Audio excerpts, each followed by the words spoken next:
Well, I've got a mantra which is don't just aspire to climb the ladder, be the ladder. And what I've learned now is that the ability to give back and work with other people now, I give them that sense of aspiration, that sense of belief, because they can see that I've done it. If you believe in yourself, if you feel a sense of purpose, then that passion can really power up your education and give you a real sense of meaning in society. Well, I'm here to be able to say I didn't go to university at all, but I've developed the life skills, the passion, the motivation, which has enabled me to fulfill my potential. Everybody should have that opportunity, not just those who have been able to demonstrate academic achievement. And what's really sad about society is that those from lower socioeconomic backgrounds who don't necessarily go on to achieve those academic qualifications are the ones that then lose out on the opportunity. And that, to my mind, is absolutely wrong. There is no such thing in my mind as an extraordinary person. It's the things that we do that are extraordinary. I realized actually the most powerful thing I could do in my life was to be the ladder, and creating the foundation and the awards has been the most fulfilling thing that I've ever done in my career. And I'm really proud of that.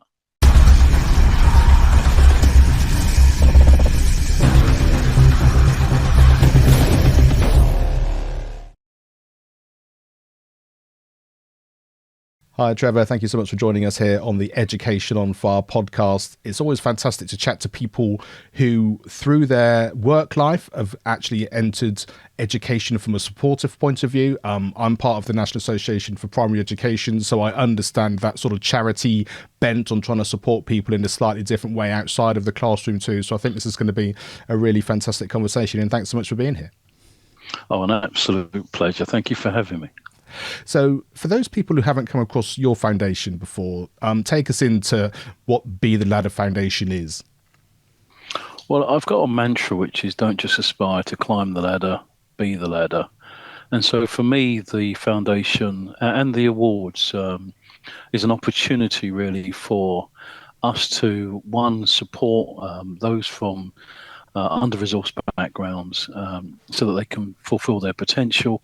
And it's also through the awards, the Be the Ladder Awards, a way of inspiring others who have climbed the ladder and broken through to really give back. And I think if we bring those two elements together, creating this ladder of success, then we will finally impact on social mobility, which means a great deal to me, given my own start in my career and what I've learned as being what is going to be helpful to help the next generation to break through. Fundamentally important as we're seeing a widening of the attainment gap. Yeah. And take me into sort of where those ceilings are or where those attainments are. So we're talking about supporting people who maybe wouldn't get the opportunities in other ways. But is success a particular level? Is it about getting the best grades? Is it about university? Is it a job? Or is it about actually just achieving more than the perceived idea would be from where their starting point was? So for me, success is fulfilling your potential. And my story, I think, is a case in point. My parents came here from Jamaica in 1959. I was brought up in an area where there wasn't a great deal of intolerance.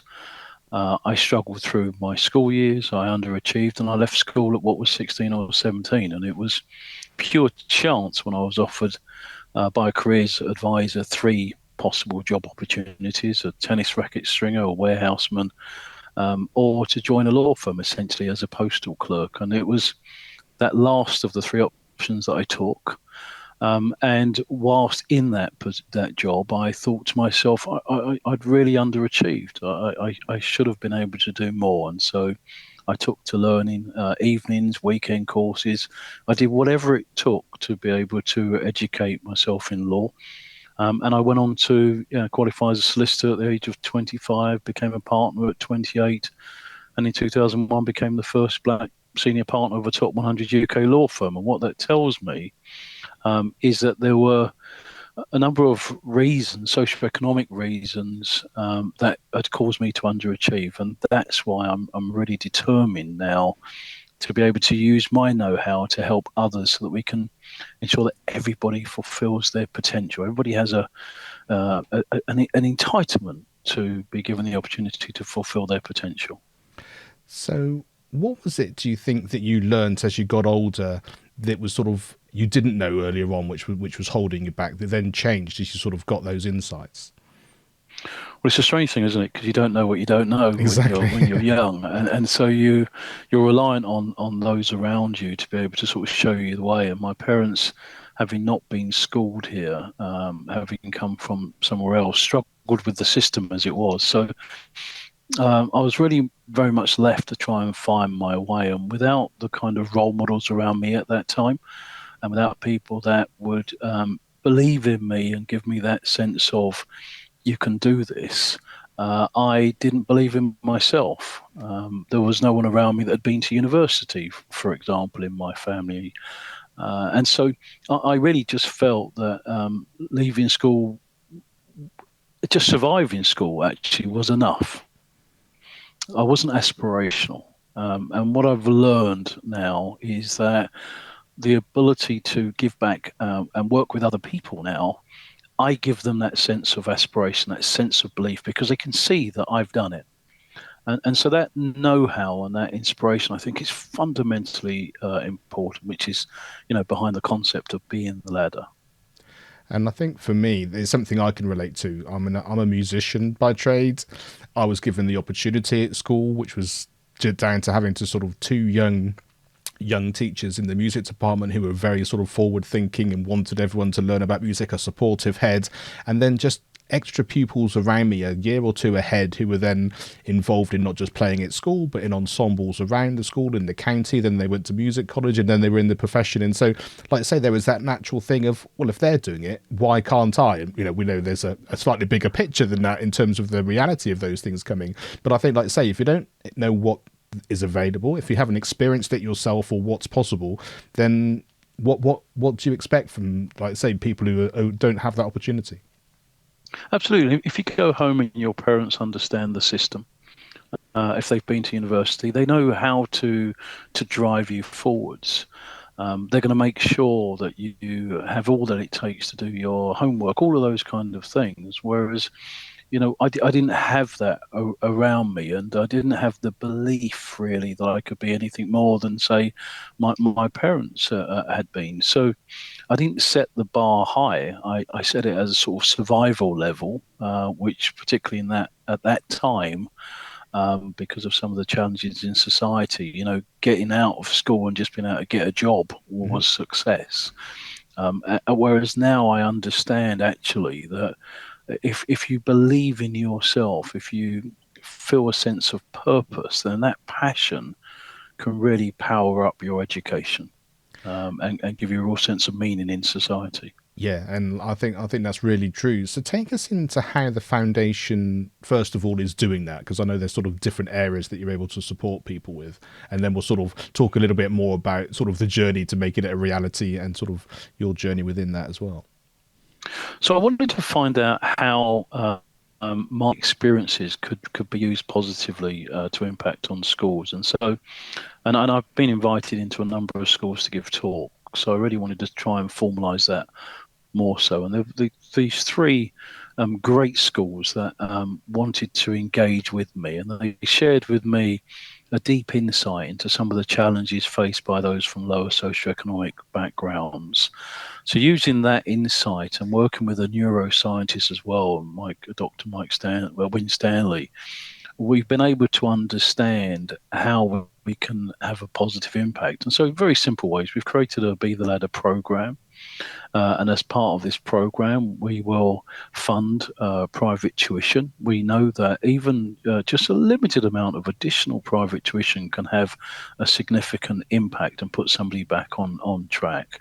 We will fund enrichment, so workshops, public speaking workshops, but in a very sort of informal setting, such as drama classes. If you're doing some drama, then what you're learning a script, you're learning how, public speaking. You can be creative. You're becoming somebody else. Those kind of things. So enrichment, private tuition, as well as funding for equipment. We want people to be able to.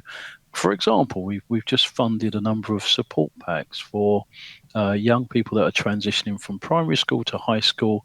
We can ensure that their first day at high school is one where they can be proud that they've got all of the equipment that they need. Very basic equipment, sometimes calculators and things like that. But that first day now will be one of pride. So all of these things are things that the Be the Ladder program will facilitate, and will be funded by those organisations that are, marked in society as having, been organisations of success. So law firms, for example, will be able to help fund that next generation, so we can make an impact on those from lower socioeconomic backgrounds. And so, do you fund these things directly, as in people get in touch with you through the foundation and then it's sort of individually then assigned, or are you working with other charities and other organisations that are already sort of have a foothold in some of these areas? So we're doing a number of things really. Initially, we've set up the foundation as a pilot.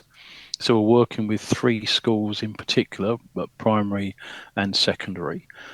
This enables us to measure the impact of the support that we give, and those schools are assisting us in being able to select those that qualify to be part of the program. So those that are from lower socioeconomic backgrounds, we're not restricting that to those who qualify for free school meals, because we understand that there are many that would qualify but don't necessarily receive free school meals. So we're working with them to be able to choose those that will be selected for the program, and then once on the program, they can get the rungs of support which I've outlined, whether it be private tuition, whether it be part of the our enrichment workshops, or funding for equipment. So once you qualify for the program, it opens you up to a suite of support, and then we will measure the support and be able to demonstrate impact. And once we've done that, we're going to broaden this out so it becomes available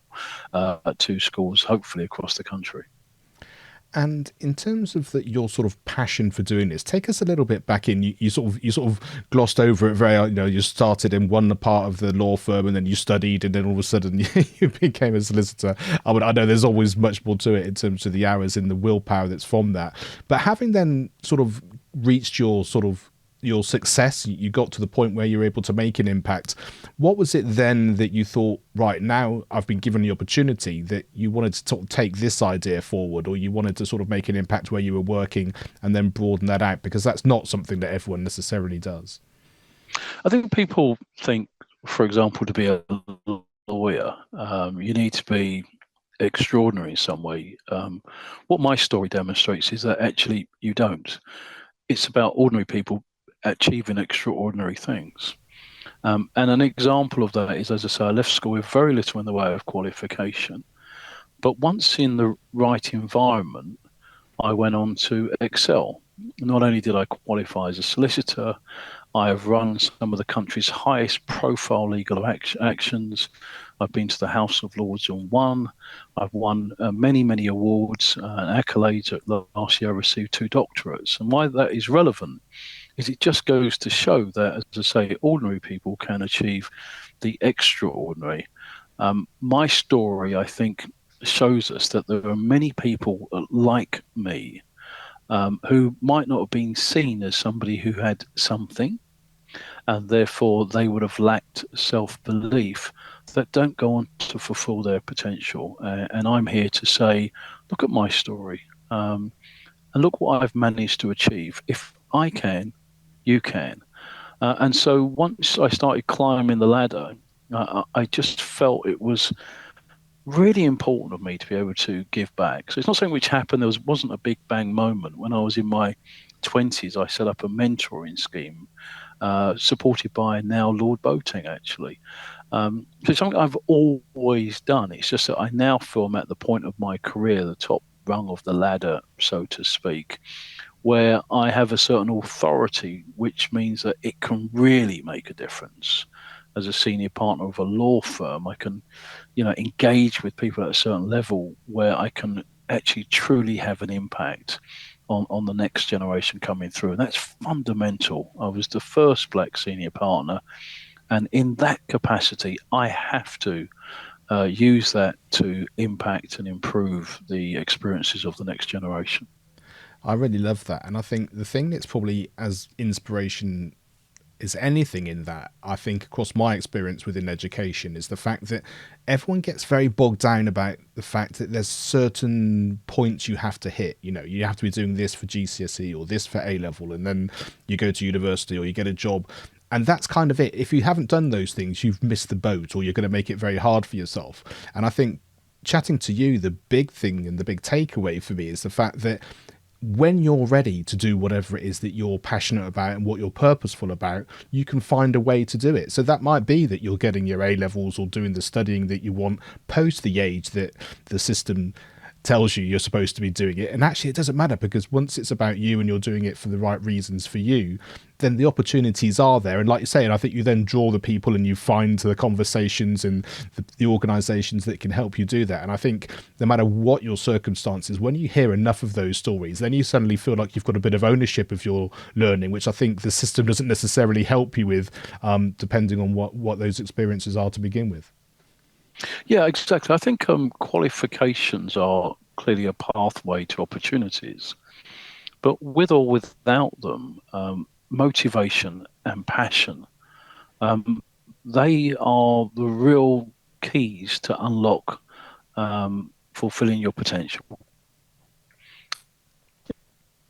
If you are passionate about something, if you're hardworking, problem is that we still live in a society which relies so much on qualification, on academic achievement, not even if you went to university, but did you go to the right university?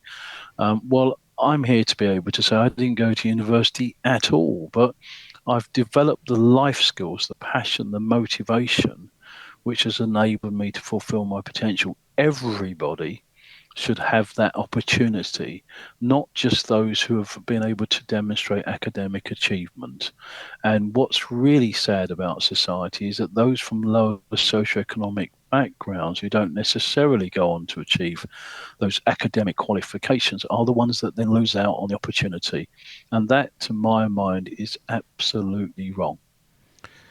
Because like you say, I think you mentioned earlier on, the gap just gets wider from an earlier standpoint, and then it's very hard to sort of bridge that. And I think it's one of these things about, as technology starts to change, you would think that the stories that people see, the opportunities, the vision from other people should be going into their social media feeds. If we take people who are old enough and they're on social media, to be able to see all these opportunities that people are able to share would be a positive thing, because if it wasn't part of their actual experience, we know how negative social media can be because you're being fed things which aren't particularly supportive. But you would hope that we could reverse that and actually have a positive version of that as well, to at least, like I say, to get that in sort of invitation to learn a little bit more kind of in people's psyche, but also to understand where they might be able to take that and the people that they want to be following and the people that they want to learn from, and actually grow from that point.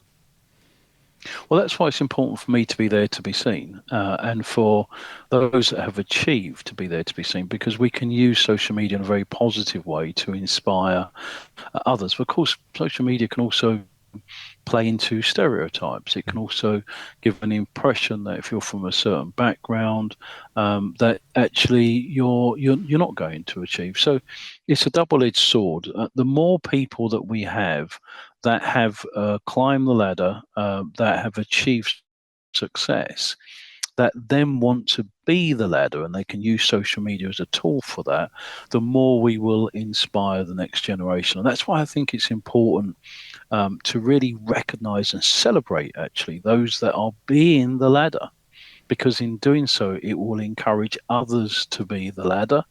And the more people that climb the ladder, the more that can use tools such as social media to tell their stories and to give belief to others. So that is very much my philosophy around being the ladder. Yeah, and I think you learn from within your sphere of influence, don't you, in your community at large. And like you say, so if more and more people are doing that and understanding that, then that ability to show the way is going to be clearer. And that's essentially what your award system is, in terms of being able to celebrate those. So take us into sort of how that works and how people can get involved, or at least be aware of the purpose of that. Yeah, so we wanted to make sure that the foundation was sustainable. So to have a fundraising mechanism was really important, and it seemed to us that one way to do that was to have an awards ceremony, if you like, on an annual basis. And those awards, the Be the Ladder Awards, are there to recognise and celebrate those that have been the ladder. So we invite people to nominate those that have been in their lives, that have been the ladder for them, that have inspired them in some way. Or if they have inspired others, they can self nominate. And then we will celebrate the not just the fact that they've been the ladder, but the impact of them being the ladder. And we know storytelling is powerful. So the more we get to showcase and tell the stories of those that have been the ladder, the more it will inspire others. And the more that the next generation can see the those that have been successful, and what we are doing is giving back, the more it will shape them and give them self-belief. So for us, the Be the Ladder Awards is hugely significant. And I've been buoyed and inspired by the nominations we've received. So many people doing fantastic things to inspire the next generation. So the more we can showcase that, the better. The more ladders we can build, the better for society, I believe. Absolutely. And I think that's why I love these conversations that we can have on the podcast, because what it means is that people are hearing about all these things and how the world is improving and how people are supporting everybody, because it's very easy for people's attention to be drawn to everything else that's going on, whether it's news, whether it's, like, say, various social media feeds, that the algorithms are telling you what's important rather than actually telling those positive stories, which are an integral part of what's actually happening and probably more likely to be happening within your local community and your world than all the other stuff that we get bombarded with. I think it's really important. Society right now sends out mixed messages. We see that from a political perspective. What we really need to do, and we must never forget this, that actually going back to your initial question about what success looks like, look, success is if you live a fulfilled life where you're caring and compassionate, where you care about your neighbor, where you care about people in society. That's true success. What we do for our careers is part of our personal success, but success as a society is for it to be caring and compassionate. So the idea that we celebrate those who have been the ladder and been caring, compassionate is fundamental to, I think, having a strong society where we are about caring for each other. We saw through the pandemic the celebrations for our NHS for being caring and compassionate, the work of teachers who are trying to help us build a generation of those that will have fulfilled lives. They're the kind of people we should be celebrating on a daily basis, showcasing them. And when I say the Be the Ladder Awards nominate, there'll be people that whose lives have been shaped by a teacher who gave them that bit of advice, that bit of inspiration. Well, we can reach back down and we can say to that teacher, I thank you. Here's the recognition of that. And I hope in doing so that we will not only inspire others to then want to give back, we'll inspire others to want to be teachers. So I think the Be the Ladder project will hopefully become a movement. And we will make sure that being caring and compassionate is top of the list of what success looks like. I think that's fantastic, and it really paints a visual picture of what that looks like, and I think people can take that away. But I think you can hear and feel that, and I think that idea of a movement, that idea that we're all part of it, wherever you happen to have that touch point, like I say, that carries an awful lot of weight and an awful lot of power, I think, for people moving forward. And I know you've got a podcast as well, so I guess that's another way to be able to sort of showcase the sorts of things that you're talking about. Yeah, the podcast is You Triumph. So it's You Triumph if you believe. The You, then hyphen Triumph, the letter U, then hyphen Triumph. And what I did was I actually metaphorically invited people who have succeeded to climb a ladder. And it starts with what success has looked like, what they've achieved, having become successful. Then I've taken them to the bottom of the ladder, where it all started. And then the middle of the ladder are the challenges that they've had to overcome. And I've interviewed some incredible people, people like Sean Wallace, the chaser on ITV. People don't realize that even though he won Mastermind, he actually struggled through school years. He managed to eventually become a barrister, but he didn't go in his mind to the right type of university, that we often see. He struggled during his early career as a barrister, but yet he went on to win Mastermind. And Martin Griffiths, again, somebody brought up in South London, single parent, etc., had a challenging upbringing, but he's gone on to become one of the top black surgeons in the country, if not one of the most influential. So by telling these stories, actually, it's inspirational and empowering because these are ordinary people that have gone on to achieve the extraordinary. And I'm really proud of the You Triumph podcast. I think I've learned a lot, and I've realised that somebody like me is not actually unique. There are so many people out there that are determined to help inspire others to come through. And I think that's the really brilliant thing, isn't it? Is the fact that making the extraordinary or the seemingly extraordinary ordinary means that you can understand how that might be possible for you or apply it to people that you know.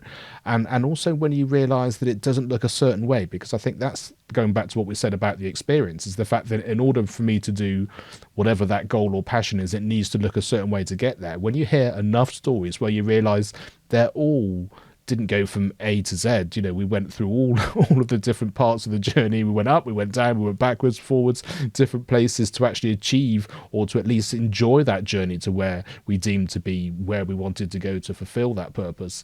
Then you realize it doesn't actually matter whether you think that this was a wrong path or a right path or an opportunity or not. It's all part of that journey to get there. And at that point, I think you then feel that anything's possible and that there is no right or wrong way of doing it. And I think that then becomes really powerful too. Yeah, absolutely. I'm a senior partner of a law firm, but yeah, I'm also a guy who's very proudly from Mitcham in South London, who's the son of a carpenter. I'm a family man with three kids. I adopted my daughter because I felt it was important to give back and to give an opportunity for anybody who's within the care system. So I've lived my life buying to do what I think is right. And what I've realized most significantly now is that it's important for somebody like me to be able to present in an authentic way, be proud of my background. I am. I'm proud to be somebody from a very ordinary background and show that somebody who's ordinary can achieve extraordinary things. There is no such thing in my mind as an extraordinary person.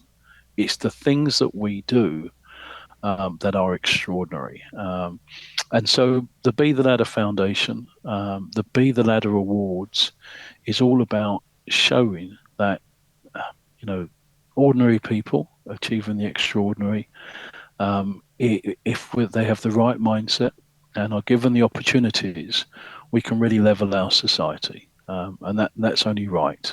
There should be more people like me because I was lucky. Those three job options, I could have taken one of the others, and my story wouldn't have been as influential. I shouldn't have to rely on luck.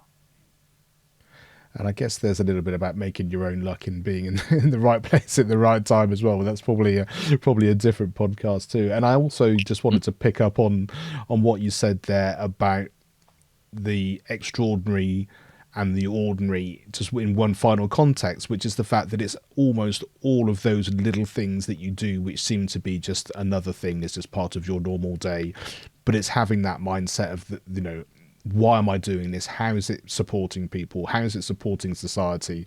How is it supporting me? And why am I doing it? And all the little things, then I think you say create that bigger picture, however you want to put a label on it. But like I say, if it's supporting people, then that's an absolute win-win for everybody. Yeah, and I think, sometimes we think if you're a top footballer, Premier League footballer, that that's to be looked up at, and of course it is. But it's the ordinary people doing ordinary jobs. They're the ones that we should be really celebrating, not just the Premier League footballers. And I've seen that as somebody who's gone on to become a lawyer like I have. People look at that with respect, but I want people to be looked at with respect at whatever their job title. I just want to make sure we all are given the opportunity to fulfil our potential, and in doing that, that is success, and let's celebrate it. And it seems very simple to me now because I aspire to climb the ladder. Having got that to the top of the ladder, I realised actually the most powerful thing I could do in my life was to be the ladder, and creating the foundation and the awards has been the most fulfilling thing that I've ever done in my career. And I'm really proud of that. And you mentioned before about everyone remembers a teacher or a situation which has kind of been supportive for them or whatever. Is there a teacher that you remember, or that education experience, which can always be positive or negative, that you kind of remember that it kind of had that sort of impact? Yeah, there are two actually. One is a teacher called Jan Vivers at my high school, Tamworth Manor. She was a geography teacher, and she was just so kind, and the way she taught geography, you always felt knowledgeable. Um, and so it's interesting because I had no interest in geography before I met her, and that was one of the few GCSEs, O levels as they were, that I went on to pass because she gave me that sense of belief. So she's somebody I would definitely say inspired me. And the other person is just a lovely man called Colin Twitchell, who was a PE teacher. And again, he just gave you that sense of the fundamental thing to do with your life, Trevor, is to enjoy it. And it just took a lot of the pressure off. So, and when I think back now, I would have been 12, 13, and here I am, a man in his 50s, who still remembers those messages. So, teachers are so important, Yeah, really important. absolutely. And is there that you sort of shared, that's always a great piece of advice as it was, but something that you might give your younger self now, or something that you heard that had an impact too? Yeah, I would say to the younger me, believe in you. Because I didn't. The one thing I lacked was self belief, and now I realise that I was my own worst enemy. In many ways, I listened to the external noise that would suggest that somebody like me couldn't go on to do X, Y, and Z. Whereas actually, what I should have been telling myself is I'm capable of anything if I'm prepared to apply myself. That's what I proved to myself in the end. I wish I'd done that earlier and younger because I made my journey more difficult, even though I don't regret it. I wish during my primary school years, I wish I'd believed in myself. And then I think my journey would have been a bit better, a little bit easier later. And I guess, like I say, the flip side of that is the fact that maybe your journey, exactly as it is the thing that's going to help you with the foundation in terms of that story being a different version, which then is more relatable to more people. You can sort of, Yeah, yeah. depending on what that final sort of, like say, inspirational moment is for everybody, it's better. No regrets, just reflection. Yeah, exactly. And is there a resource that you'd like to share? And that can be anything from a video, song, book, film, podcast. I know we've mentioned your podcast already. And it can be professional, yeah, or personal, but something which is might be interesting for people. Yeah, I mean, two things. I think please do listen to the podcast. There's some wonderful people that I've had the privilege of interviewing. And as I say, if you just go to Spotify or any other, wherever you access your podcasts, either Trevor Sterling podcast or U Triumph, the letter U hyphen Triumph podcast. Hopefully that they'll inspire and be of interest. And then the other thing really is, as part of the Be the Ladder movement, please to link in with our Be the Ladder Awards LinkedIn page. Follow us, comment, share, support us. We're trying to create a Be the Ladder movement. But if I may also say, the one thing that we would love people to do is to, as I say, nominate somebody who's been their ladder, or self-nominate. We really want to be able to share those stories. So the resource I'd refer to is our Be the Ladder Awards LinkedIn page, so that people can nominate accordingly. Fantastic. And we'll make sure there's links to the show notes on those as well, so people can hopefully click straight through as well as searching. So fantastic. Now, obviously, the acronym FIRE is important to us here from Education on Fire. And by that, we mean feedback, inspiration, resilience, and empowerment. What is it that strikes you when you hear that, either one of those words or a collection? Well, all of them are great. I probably would go with empowerment. Empowerment. There's a concept I call the Kármán line. So the Kármán line is the point above the Earth's atmosphere at which you're beyond gravity, and the challenge to get there is the gravitational pull. It's really difficult for us to be able to elevate, and the one thing that enables us to get to it is one, pressing what I call the button of self belief. That's press the ignition. And two, motivation, having the right fuel. So I think with the right fuel and if you press the button of self-belief, you can eventually get to the Kármán line, a place of sort of spiritual freedom. So that's all about empowering yourself, and you empower yourself if you fill your life with the right type of fuel, the right type of motivation and passion. And if you press the button of self-belief, that's the ignition, and that will get you to the Kármán line. And we need to get as many people to the Kármán line as is possible, because it's a tremendous place when you feel spiritually free from gravity, the things that hold you down and pull you back. I love that. And I think the thing that my biggest takeaway from this great conversation is the ability that it has to be about you, no matter where you are and your age, because like you say, even everything that you've achieved to the point within your career, to then know that there's something more you want to give back, a different way that you can give back, like you said, from your personal family standpoint, to now doing the foundation and the people that are going to benefit from all of that. So there's that kind of, what is it that I'm doing, and what then gets drawn out of you from that point of view to then whatever it is that you do, like I say, whether it's a conversation, whether it's change of career, whether it's setting a foundation, whether it's just being influential for someone in whichever way that happens to be. It means that we can all do that and understand how we can fit that within our lives. And I think if we can, like I say, impact people to at least have a thought about what all this means, let alone actually them then taking the next steps, then this has been a really important conversation. So Trevor, thank you so much indeed. I really appreciate it. Oh, it's been an absolute pleasure. Thank you. This podcast itself is Being the Ladder, and I really appreciate the opportunity. So thank you. Education is not the filling of a pail, but the lighting of a fire.